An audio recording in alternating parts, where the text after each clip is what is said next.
Once a month, in a sole classroom that doesn't have any cameras, 22 girls open an app on their phones and vote for who gets destroyed next. Whoever gets 0 votes loses every protection she had. She becomes rank F, and for the next 30 days, anyone in that classroom is allowed to hurt her, humiliate her, do whatever they want to her, and the school looks the other way. Because the girl who built the app is the granddaughter of one of the 3 most powerful families in the country. This isn't a thriller. This isn't a high school revenge fantasy. This is a K-drama based on a popular webtoon, and that makes it even more disturbing, because the system feels almost too believable. Most of these girls aren't monsters. They're just regular teenagers who were given permission to be cruel, and almost every single one of them took it. This is Pyramid Game, and before it ends, you're going to ask yourself what you would have done in that classroom. The honest answer is the one that's going to keep you up tonight. Her name's Seong Suji. She's a soldier's daughter, and she's been the new girl 7 times.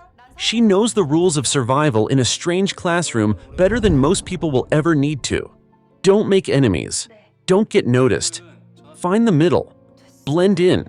None of it works at Bacon Girls High School. She walks into Class 5 on her first day, and something feels wrong before anyone has even spoken to her. The classroom is in a separate building from the rest of the school. There are no cameras in the hallway. The girls from Class 5 eat lunch alone in the cafeteria. No other class will sit near them. And the girl Suji ends up sitting next to has fresh cuts on her arms and a 1,000-yard stare. Her name is Ja-eun, and she's the only girl in Class 5 who's been at the bottom of the pyramid for longer than anyone wants to admit. Suji does what she always does. She makes friends with the popular ones. Ha-rin, beautiful, polished, the kind of girl who checks on you when nobody else will. Ye-rim, about to debut as a K-pop idol, the most adored girl in the class. Doa, the class president with perfect grades and a hospital director father. They smile at her. They invite her in. They tell her about everyone. And the second Suji leaves the room at the end of the day, every one of those smiles drops like a mask coming off. Suji doesn't see it, but the camera does. And so do you. Which means from the second episode onward, you're watching a girl walk through a building where every kind face is a lie, and she doesn't know it yet. It takes her 2 weeks to find out what Class 5 actually is. She walks into the room on the last Thursday of the month, and the whole class goes silent. Doa walks to the board and draws a triangle. Then she sends Suji a link to download an app called Pyramid Game. The rules are short. Once a month, every girl in the class anonymously votes for 5 other girls. The votes are tallied. Rank A at the top, rank D at the bottom. And if you don't get a single vote, you're rank F, the outcast. And anyone in a higher rank is allowed to hurt you. Suji thinks she's safe. She's been polite. She's voted for 5 girls. They'll surely vote for her back. The results come up on her screen. 0, rank F. She goes home that night and asks her father when they're moving next. He tells her they'll be in Seoul for 3 more months. 3 months. She has no idea yet what 3 months at the bottom of this pyramid actually costs. The next morning, a girl named Dayeon walks up to Suji with a dog whistle and blows it in her face. Then she has her friend Bang Woo slam Suji to the floor in front of the whole class. Nobody helps. Nobody even looks up from their desks. Suji goes to the bathroom to assess the damage and finds nothing. No bruises, no marks. The bullies are precise. They know exactly where to hit a person so it doesn't show. She tries to gather evidence. She looks for the hallway cameras. They've been taken down. She switches on her phone's voice recorder, hides it in her pocket, and Bang Woo catches her within minutes. They snatch the phone. Then they find her sanitary pads in her locker, cut them up in front of the whole class, and tell the other girls not to share any. And then Dayeon makes a new rule.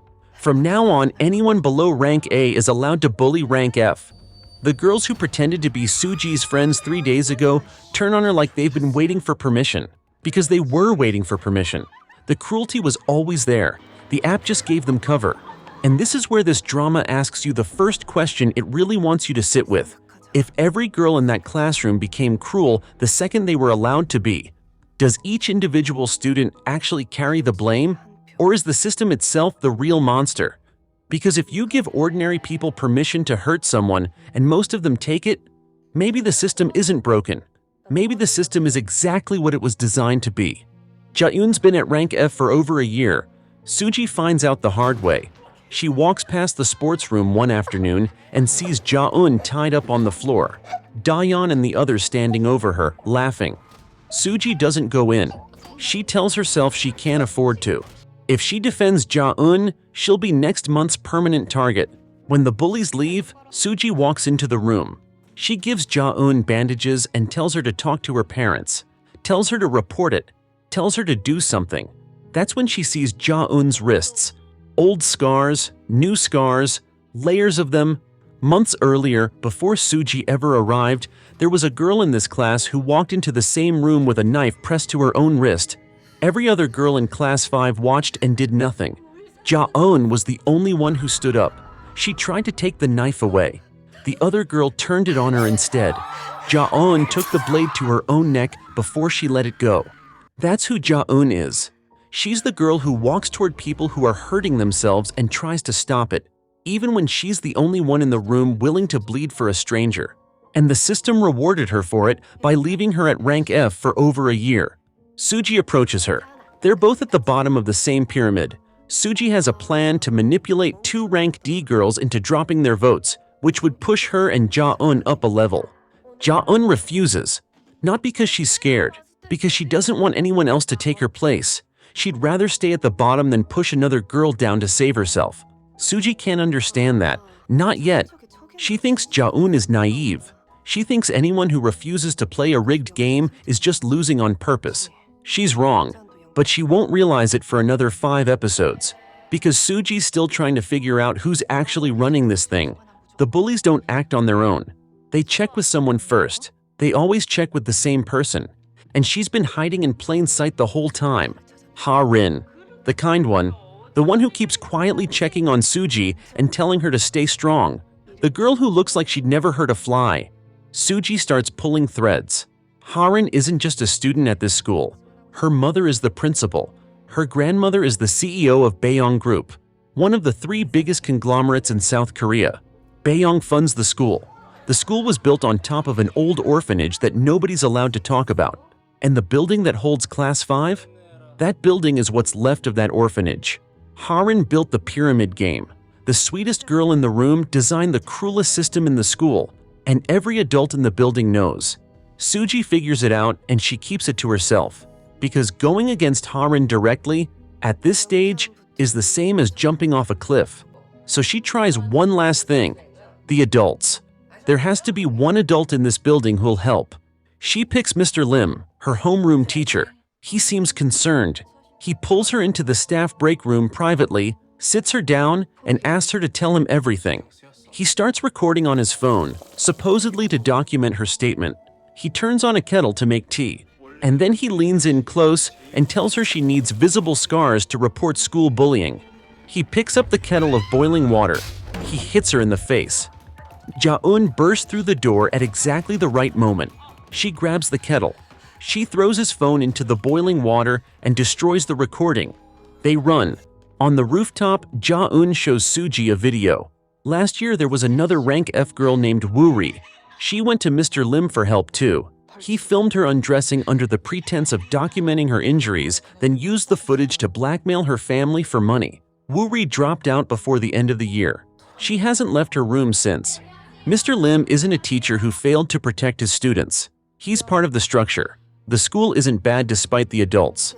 The adults are exactly what makes the school what it is. So Suji changes tactics. If she can't appeal to the adults and she can't beat the system, she'll work the system. She convinces Ja-eun to vote for her in the next round. She does the math. And the next vote, Suji jumps from rank F to rank C. 5 votes. Safe. Ja-eun moves up to rank D. A new girl, Gia, drops to rank F instead, because her own best friend betrayed her to climb. Suji's relieved. She's out. She tells Ja-eun she's done trying to break the game. She got herself out and that's enough. Ja-eun calls her a liar. Suji shrugs and tells her that's just how the world works. Then she walks back into the classroom and watches Da-yeon's group surround Gia. Bang-woo makes Gia eat cat food. Suji doesn't move. She tells herself it's not her problem anymore. And the drama lets her.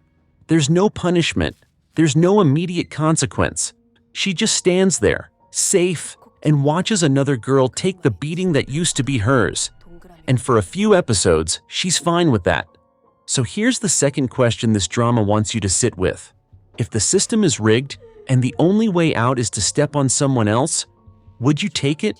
Would you trade your conscience for your safety? Or would you fall back to the bottom to keep your soul intact? Because Suji takes the deal, and the drama doesn't judge her for it. It just shows you what she becomes and waits to see what you do with the discomfort of recognizing yourself in her. It takes her a week, maybe less. Suji can't live with the version of herself she just became. She finds Do-ah in the library, the class president, the one who quietly sent Ja-eun the Woory video months ago. Do-ah doesn't approve of Ha-rin, but Do-ah's family hospital depends on Bayoung money, and she's not going to risk her position to help anyone else. Not yet.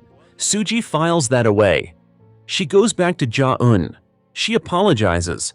She tells her she wants to break the game for real this time, not for herself, for everyone still trapped in it. Ja-eun forgives her. Of course she does. That's exactly why she keeps getting hurt. They build a team. Gia joins them, even though Suji didn't help her when she was on the floor. And then Suji finds him, the boy from the convenience store who's been quietly giving her expired triangle kimbap on his shift every night. His name's Seong-ha. He's been watching the school from outside for months because Seong-ha is Woory's older brother, the same Woory who dropped out last year. He's also an internationally awarded hacker who's been waiting for the right moment to take the whole school down from the outside. Suji asks him to help. He agrees on one condition. They don't just break the game, they expose everyone. They start recruiting voters one at a time. They use Seong-ha's hacks to find each girl's pressure point. Some they blackmail, some they befriend. Ja-eun handles the ones who need kindness. She's better at that than Suji ever was, and Suji knows it now. They almost have the numbers. And then Ha-rin moves first. She gets to Sunyae. She stages a fake suicide attempt. Sunyae locks herself in a classroom, makes a superficial cut on her wrist, sends a message to the group chat blaming Suji for pushing her to it. By the time the other girls force the door open, Sunyi's on the floor and the whole class is staring at Suji like she just tried to kill someone. Ha-rin timed it perfectly. The parents arrive at that exact moment for a school open day. They see the aftermath. They hear the girls calling Suji the bully. They watch their daughters take a vote to strip Suji of her voting rights. 21 girls vote against her. Ha-rin smiles the whole time. Suji's father is there for all of it.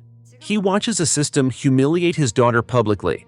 And when Ha-rin asks him what he thinks of the pyramid game, he tells the entire room that school is just a miniature of real life. Hierarchies exist everywhere. It's normal. Suji turns on her own father in front of the entire class. She asks him if he knows what it's like to be rank F, if he knows that girls at the bottom of this game have thought about ending their lives. She tells him, and she tells everyone in that room, that she's going to break this pyramid no matter what it costs. Ha-rin's grandmother is watching, the most powerful woman in the building. After class, she walks up to Suji's father and shakes his hand. She tells him his daughter has spirit. She also knows, in that moment, exactly who her granddaughter is up against, and she does not look concerned. She looks interested. The next day, Yerim, the future idol, the most popular girl in the class, walks up to Ha-rin in front of everyone and points out that involving the parents broke Ha-rin's own rules. She demands an anonymous vote. 13 girls vote against Ha-rin. Her voting rights get stripped too. It's the first real crack in the pyramid. And it happened because the most popular girl in school decided she was done being scared. Suji plants a hidden camera above the whiteboard. Seong-ha gives it to her. The plan is to capture every move Ha-rin makes next. Ha-rin finds it within a day. Sunyi tipped her off. Gia told Sunyi in a moment of weakness, and Sunyi went straight to Ha-rin. The whole class wants to know who placed that camera. Ms. Yoon walks in, the part-time teacher who's been quietly watching all of this. She tells the class the camera is hers. She crushes it under her shoe in front of everyone. She quits on the spot. Before she leaves the building, she gives Suji her phone number. And she tells her something Suji needed to hear months ago. Ms. Yoon had tried to report the bullying to the principal. She had evidence. She was fired the next day and threatened into silence. She took the blame for the camera to give Suji another chance. Because some adults in this building did care. They just got broken too. The class boards a bus to Busan for a 3-day school trip. New city, new ocean, new rules. And the second the wheels hit the highway, Ha-rin escalates. She visits Ja-eun's mother. She doesn't threaten her directly. She just shows up, all smiles and Baeyong family polish, and plants enough doubt in the woman to make her question every word her daughter has ever told her about school. The kind of damage you can't undo with a single conversation. She corners Yerim alone in a hotel corridor and tells her she knows about Eunjung, about the relationship Yerim has spent years hiding.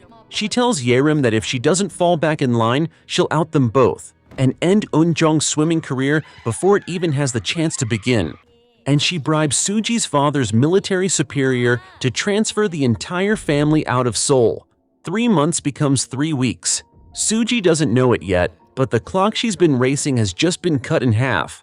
And then at the pool, somebody pushes Ha-rin into the water. She can't swim, she's never learned. Ja-eun jumps in without thinking. The girl who tortured her. The girl who burned her hand with a lighter. Ja-eun dives in and pulls her up. She drags her to the edge. She saves her life. That is who Ja-eun is. And that is what the system has been trying to crush out of her since elementary school. In the chaos around the pool, something else happens. Eunjung catches her leg on an exposed nail. Badly. The kind of wound that doesn't heal back into what it was before. The doctors tell her swimming coach what they tell Yerim later that night. Eunjung will never compete again. She was 16 years old with a national-level swimming career ahead of her. Dayan caused it. Drunk, careless, swinging her body around like nothing in this world has ever cost her anything. Yerim breaks. She grabs Dayan by the hair and Suji has to physically pull her off. The class plays paintball the next morning as a group activity. A team-building exercise, supposedly. A bonding experience. Yoon Byul sets the rules. She's the former outcast who Ha-rin elevated to rank A in exchange for exam answers, and she's still grateful enough to bend whatever needs bending. The rules she writes are designed to push Ja-eun back into rank F by the end of the day. The game inside the game. Suji's group adapts on the spot. They find loopholes. And then they do something the drama doesn't even fully explain. They turn their guns on themselves first. They list their own flaws out loud. Then they turn to each other and they fire, while listing each other's strengths. Out loud. In front of everyone. It's a small moment. It looks like a stunt. But what they're really doing is rejecting the entire premise of the game. The pyramid only works if you accept that some people are above others. They're saying we already know what's wrong with us. We don't need a vote to tell us. Ha-rin watches the whole thing from the trees. And for the first time in the entire series, you see something flicker behind her eyes. Not anger, not strategy. Recognition. She used to watch other kids play games like this, back when she was the one being shot at. Suji finds out the night Ja-eun calls her in tears. Ha-rin showed up at Ja-eun's house. She walked into her bedroom, she held her down, and she cut her hair off with scissors. Ja-eun finally tells Suji the secret she's been carrying since they were children. Years ago, back in elementary school, Ha-rin wasn't Ha-rin. She was an orphan named So-eun. She lived in the orphanage that now sits underneath Class 5.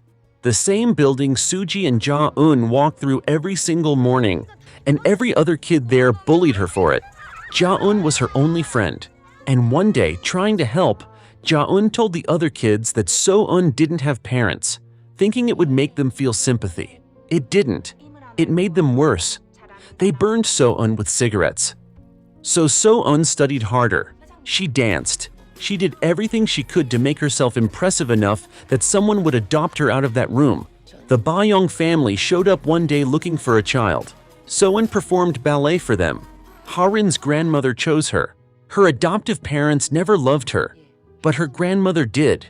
So Ha-rin spent the rest of her life becoming exactly what her grandmother wanted, and learning in the process that the only way to never be at the bottom again was to make sure somebody else always was. She built the pyramid game out of her own trauma, and the one person who'd witnessed her at her lowest, The one person who'd accidentally made her childhood worse trying to help was the person she made sure suffered for it every single day. Ja-eun didn't deserve any of it, but the system Ha-rin built was never about fairness. It was about making sure the smallest girl in the room never got to forget her name. The day before the final vote, Yerim's about to perform at the school festival. Woo-ri, the same Woo-ri who hasn't left her room in over a year. She's obsessed with Yerim. She wants to see her sing in person just once. It saves Yerim's life, because somebody in a teddy bear costume tries to attack Yerim by the pool behind the festival stage. Woo-ri tackles them. The attacker drops their weapon and runs. Yerim ends up in the hospital, but she's alive. The class doesn't know that yet. They walk into the final vote thinking Ha-rin has already won. Ha-rin stands in front of the class and announces that today they'll vote to make one student a permanent rank F until graduation. She looks straight at Ja-eun and waits for her to volunteer her own neck. Suji bursts into the room and shoves Ha-rin away from the board. She tells the whole class what really happened. Yerim, in the hospital. The staged suicide, the burned hand, the orphanage, all of it. She names every cruelty Ha-rin has ever hidden behind someone else's hands. Then she asks them to delete the app. Not to vote against Ha-rin. Not to vote for Suji. Not to elect a new leader or start a new system.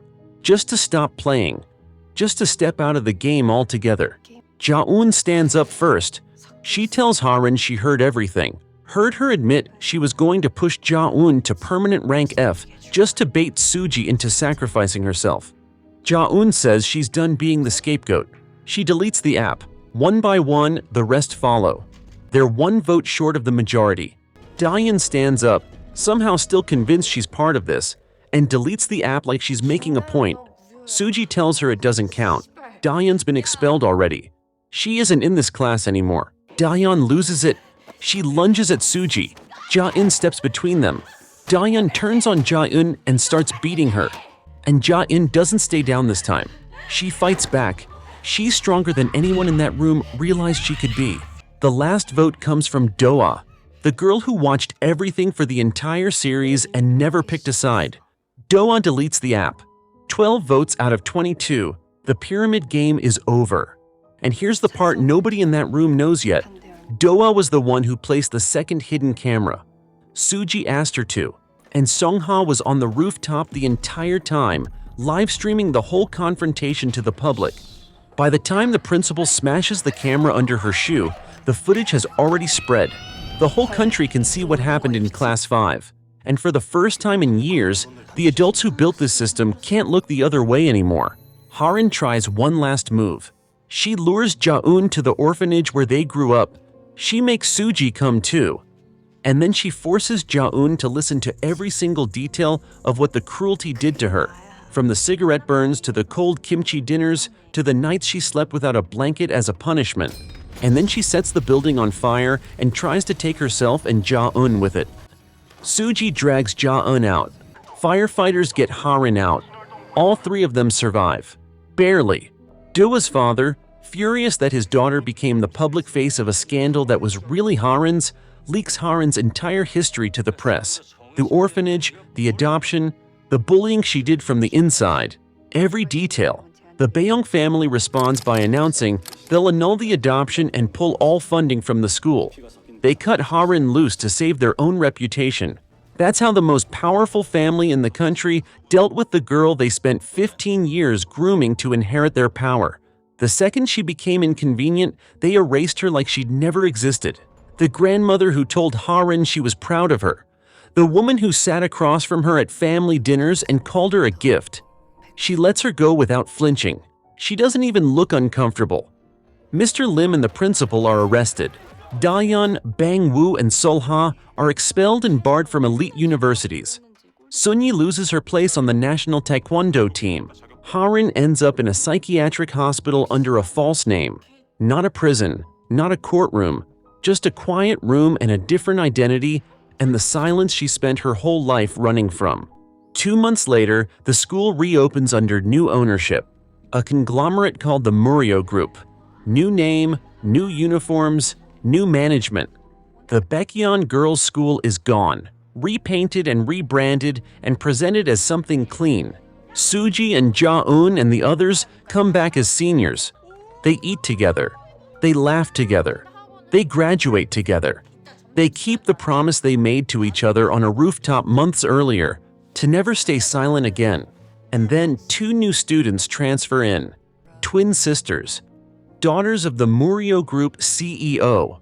The whole country has been talking about the pyramid game scandal for months, and these 2 want to know exactly how it worked. They find the app on their phones. They smile at each other.